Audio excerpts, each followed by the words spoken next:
Prueba TestStudent para dos muestras relacionadas. La prueba TestStudent para dos muestras relacionadas se utiliza en los estudios del tipo longitudinal, es decir, cuando se realizan medidas en dos momentos temporales distintos, en dos momentos distintos. A esta prueba también se le suele llamar la prueba de antes y después. El objetivo de la prueba TestStudent es comparar dos medidas en un mismo grupo, una medida antes y una medida después de un tratamiento. Vamos a comparar una variable numérica en el mismo grupo pero en dos momentos distintos.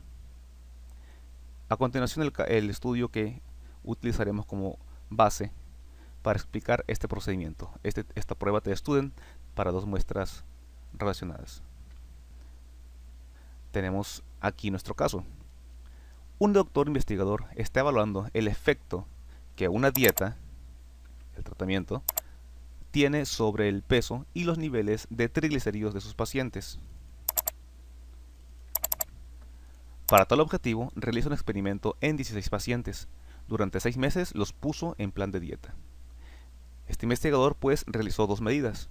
Una medida del peso y triglicéridos antes de empezar el tratamiento de la dieta y otra medida en el mismo grupo, con los mismos individuos probablemente, pero después del tratamiento, después de la dieta. Es aplicable pues una prueba TestStudent, pues el estudio es longitudinal y la variable de comparación es numérica. La variable de comparación es los niveles de triglicéridos y el peso, ambos variables numéricas.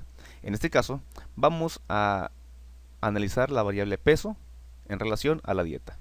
La hipótesis del investigador sería: existe una diferencia significativa entre las medidas del peso antes de someterse al plan de dieta y las medidas del peso después de someterse a la dieta. Es decir, está insinuando el investigador que la dieta afecta significativamente en el peso de los pacientes. Prueba de hipótesis, empezamos con nuestro paso número 1. Paso número 1, redactar la hipótesis. La hipótesis nula y la hipótesis alterna. La hipótesis nula sería redactada en el siguiente sentido: no hay diferencia significativa en las medidas del peso antes y después del tratamiento. Es decir, no hay diferencia entre las medidas. Mientras que la hipótesis alterna iría en el sentido de que sí existe una diferencia significativa en las medidas del peso antes y después del tratamiento. Recordemos que siempre la hipótesis nula afirma que no existe relación entre las variables o entre los grupos, que no existe diferencia, mientras que la hipótesis alterna siempre afirmando que hay diferencia entre las variables, entre los grupos. El paso 2 de nuestra prueba de hipótesis es definir el nivel alfa, el porcentaje de error que estamos dispuestos a correr al realizar nuestra prueba. En las ciencias sociales generalmente se utiliza un nivel alfa del 5%, que en notación decimal se escribe 0.05, porcentualmente hablando el 5%, y será el nivel que utilizaremos, el nivel alfa. Paso 3 de la prueba de hipótesis: elección de la prueba. Recordemos que estamos realizando una prueba TestStudent para muestras relacionadas, es decir, a un mismo grupo se le aplican dos medidas en momentos diferentes de tiempo. Estamos hablando pues de un estudio longitudinal. Entonces las posibilidades de la prueba a utilizar se restringen a estas que tenemos aquí abajo. Un estudio longitudinal. Nuestra variable fija, es decir, la variable que nos crea los grupos, nos crea dos medidas. Una medida antes y una medida después. Antes de la dieta y otra medida después de la dieta. Entonces se restringen aún más las posibilidades y quedamos en este renglón.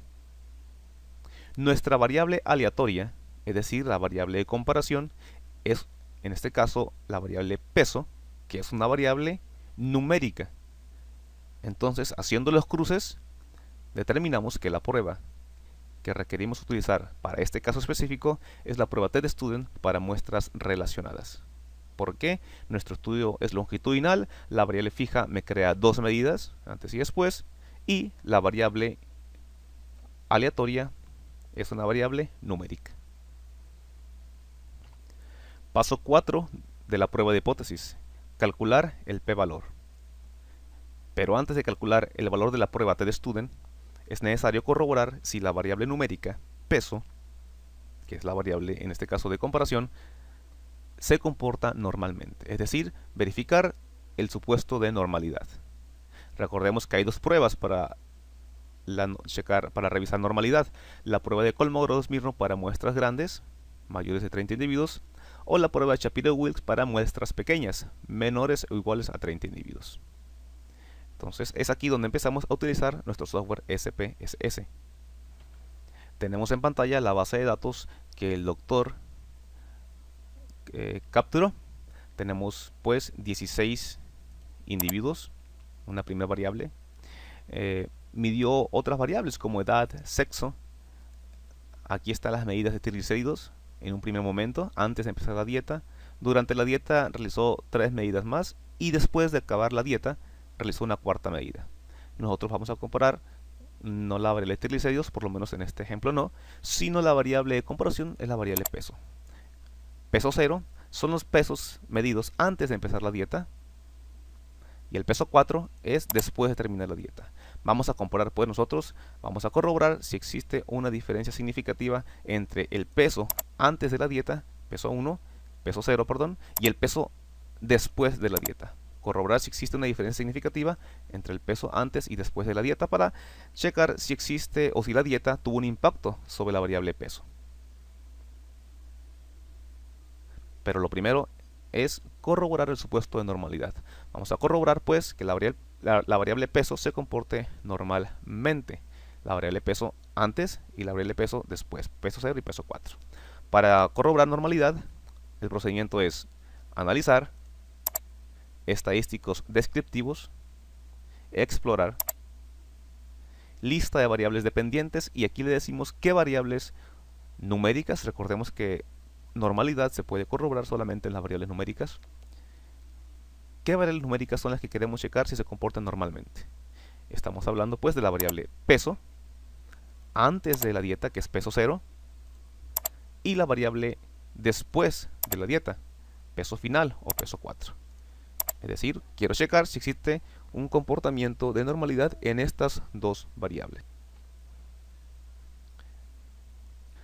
Nunca está de más entrar al botón estadísticos. Siempre en el botón estadísticos está nuestro nivel de confianza, que es un 95%, que es el nivel que se maneja por default, que es el que nosotros utilizaremos en este ejemplo, porque si recuerdas, el nivel de error o el nivel de significancia que elegimos en el paso 2 de la prueba de hipótesis fue 5%, que sumado a este 95% pues nos da el 100%.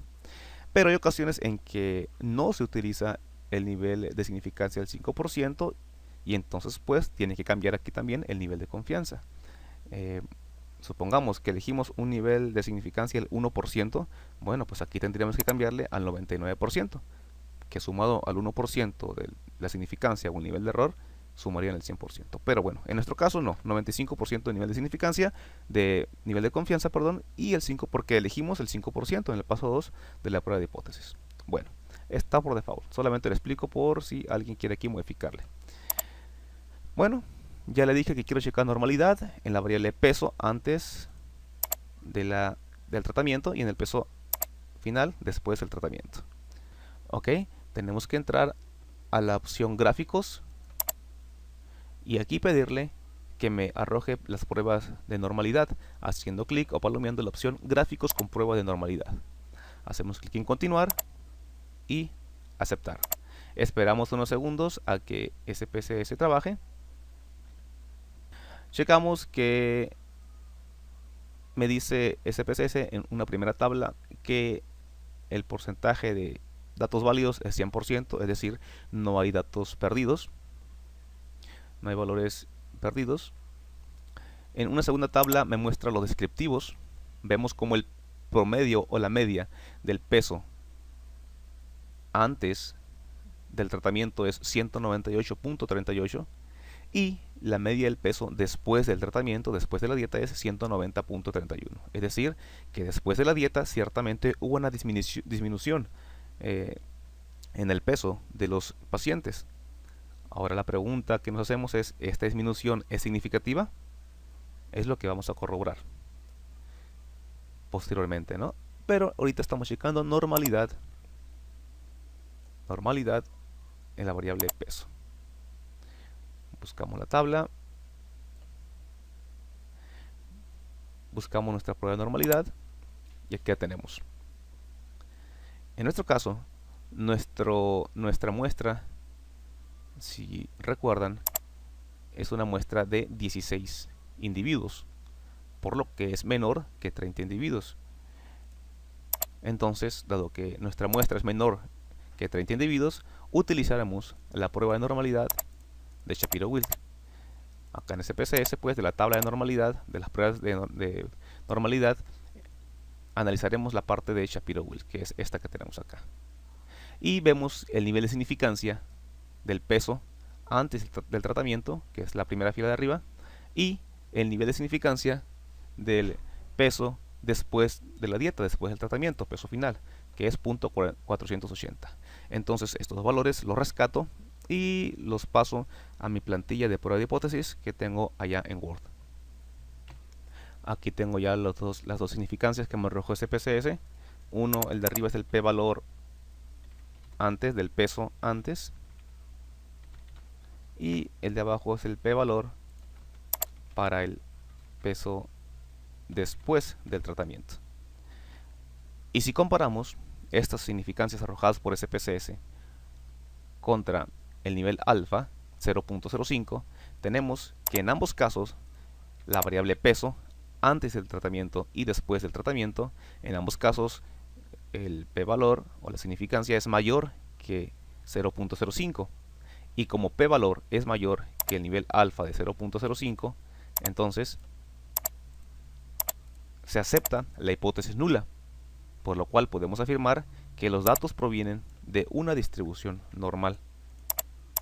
Los datos de peso o la variable peso se comportan normalmente, tanto la variable peso antes como la variable peso después, por lo cual corroboro que se cumple con el supuesto de que el peso se comporta normalmente y puedo seguir con el procedimiento.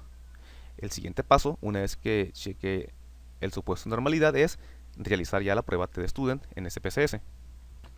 Aquí estoy de vuelta en mi base de datos de SPSS y realizo pues la prueba TDStudent para dos muestras relacionadas, prueba de antes y después. El procedimiento es analizar, comparar medias, prueba T para muestras relacionadas.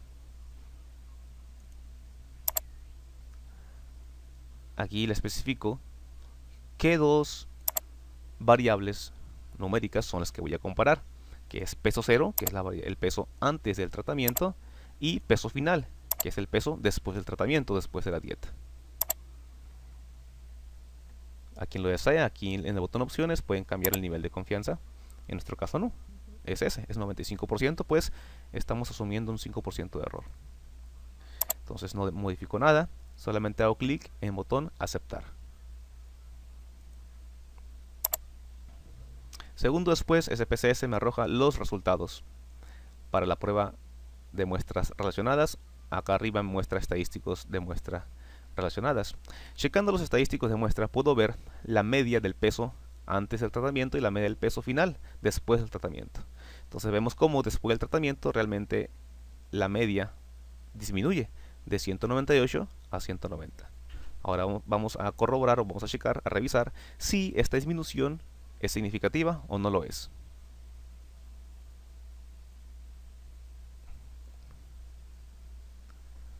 En mi tabla de prueba para muestras relacionadas veo la significancia de el 0.0%, perdón, de 0.0000. Entonces la significancia es de 0.0000. Tenemos aquí pues nuestro p-valor o significancia obtenida en SPSS, que fue de 0.000, el cual definitivamente es menor que el nivel alfa 0.05, por lo cual, dado que p-valor es menor que el nivel alfa, puedo rechazar la hipótesis nula y aceptar la hipótesis alterna. Y nuestra conclusión iría en el siguiente sentido. Hay una diferencia significativa en las medias de los pesos de los pacientes antes y después del tratamiento. Es decir, la dieta realmente sí tuvo un efecto significativo sobre la variable peso, por lo cual se concluye que el tratamiento pues sí tiene efectos significativos sobre el peso. De hecho, los pacientes en promedio bajaron su peso de 198.38 a 190.31. Este dato lo obtuvimos de la tabla de estadísticos de muestras relacionadas, que se muestra también en SPSS, junto con la tabla de la prueba de la prueba Test Student. De esta forma pues concluimos nuestra prueba de hipótesis, y en este caso ganó la hipótesis alterna. Sí hubo diferencia significativa entre los pesos, gracias al tratamiento llamado dieta.